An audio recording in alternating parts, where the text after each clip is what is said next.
All eyes are on Alaska this week, as President Donald Trump prepares for a high-stakes summit with Russian President Vladimir Putin, scheduled for this Friday. The primary topic on the agenda is the war in Ukraine, now well into its third year. The meeting has sparked significant international concern, centering on the potential exclusion of Ukrainian President Volodymyr Zelenskyy from the negotiations. European leaders are worried that Washington and Moscow could attempt to broker a peace deal without Kyiv's direct involvement, leaving Ukraine pressured to accept unfavorable terms. President Trump has previously suggested a ceasefire deal was close, but indicated it would require Kyiv to concede significant territory. This is an outcome that Ukraine and its European allies have repeatedly opposed. Currently, Russian forces occupy approximately one-fifth of Ukraine's sovereign territory.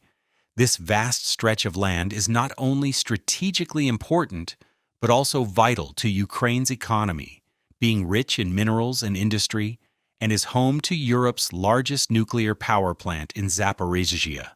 Both the White House and the Kremlin have acknowledged President Zelensky's formal request to join the talks, but as of now, no invitation has been extended. If he were to attend, it would mark the first face-to-face meeting between Zelenskyy and Putin since Russia's full-scale invasion began in February 2022. The Kremlin released a statement noting that Trump and Putin are expected to focus on discussing options for achieving a long-term peaceful resolution. The statement added, "This will evidently be a challenging process, but we will engage in it actively and energetically." In response, a coalition of European leaders has voiced strong support for Zelensky's participation. The leaders of Britain, France, Germany, Italy, Poland, Finland, and the European Commission issued a joint statement emphasizing that any diplomatic solution must uphold the security interests of both Ukraine and Europe. European Union Foreign Policy Chief Kaja Kallas told reporters, "Any deal between the U.S. and Russia must have Ukraine and the EU included, for it is a matter of Ukraine's and the whole of Europe's security." NATO Secretary General Mark Rutte echoed this sentiment, calling the summit an opportunity to gauge Putin's seriousness about ending the war. President Zelenskyy has thanked his European partners for their support, stating that the end of the war must be fair. Back in the United States, President Trump is taking decisive action on the domestic front. Today, the president announced he is activating hundreds of National Guard troops for deployment in Washington, D.C., and is federalizing the city's Metropolitan Police Department to combat crime. At a press conference, President Trump declared, "This is Liberation Day in D.C., and we're going to take our capital back." To do so, he invoked Section 740 of the 1973 D.C. Home Rule Act, which grants the president temporary control over the city's police force for 48 hours. The deployed National Guard troops can detain individuals but not make arrests. This move to assert federal authority over local forces is part of a broader pattern being challenged in the courts. In a related development, a federal court is holding a hearing today in a case titled Newsom versus Trump. The lawsuit was filed by California Governor Gavin Newsom and the state of California against President Donald Trump, Secretary of Defense Pete Hegseth, and the Department of Defense.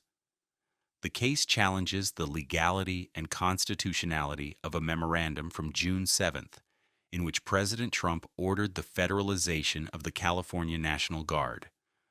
Governor Newsom's legal team argues that the order oversteps presidential authority and infringes on state sovereignty. The hearing today will address these fundamental questions of executive power. The legal battle with Governor Newsom also puts a spotlight on the political future of California, where the race to succeed him in 2026 has been thrown wide open. The race was upended by former Vice President Kamala Harris's announcement that she will not run. In a statement on July 30th, Harris said that after deep reflection, she had decided against seeking elected office for now, just a day before announcing her new memoir.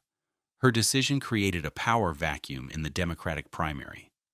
Shortly after, another top contender, Lieutenant Governor Eleni Kounalakis, also dropped out of the gubernatorial race.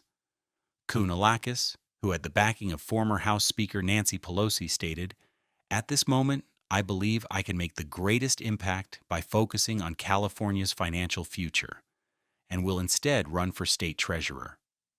The Democratic field remains crowded. Prominent candidates still in the race include former Congresswoman Katie Porter, HHS Secretary Xavier Becerra, Superintendent of Public Instruction Tony Thurmond, and former Los Angeles Mayor Antonio Villaraigosa. Speculation is also growing that Rick Caruso, a Los Angeles real estate mogul, could enter the race.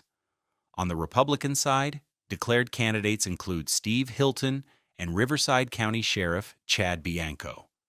For now, both Governor Newsom and former Vice President Harris have refrained from making any public endorsements, adding another layer of uncertainty to what is shaping up to be a highly competitive primary.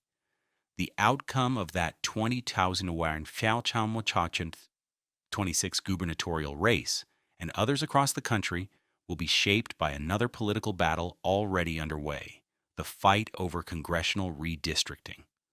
With the 2026 midterms on the horizon, the battle over redrawing political maps is intensifying. President Trump recently weighed in, telling an interviewer, "California is gerrymandered. We should have many more seats in Congress in California, and we have an opportunity in Texas to pick up 5 seats." According to political experts, Republicans may hold a strategic advantage in the nationwide redistricting wars. Political scientist Sean Donahue notes that the GOP's edge comes from the fact that many populous, Democrat-leaning states, such as California, Colorado, New Jersey, New York, and Washington, now use independent or bipartisan commissions to draw their congressional district lines. These commissions are designed to limit partisan gerrymandering. In contrast, in states where Republicans hold a trifecta, controlling the governor's office and both legislative chambers, they have more direct power to draw maps that favor their candidates. This gives the party more opportunities to create favorable districts compared to Democrats, whose power in several key states is limited by the commission system. Political analysts are also closely watching Virginia, which also uses a commission, but where the outcome of this year's gubernatorial election could shift the balance of power in future redistricting debates.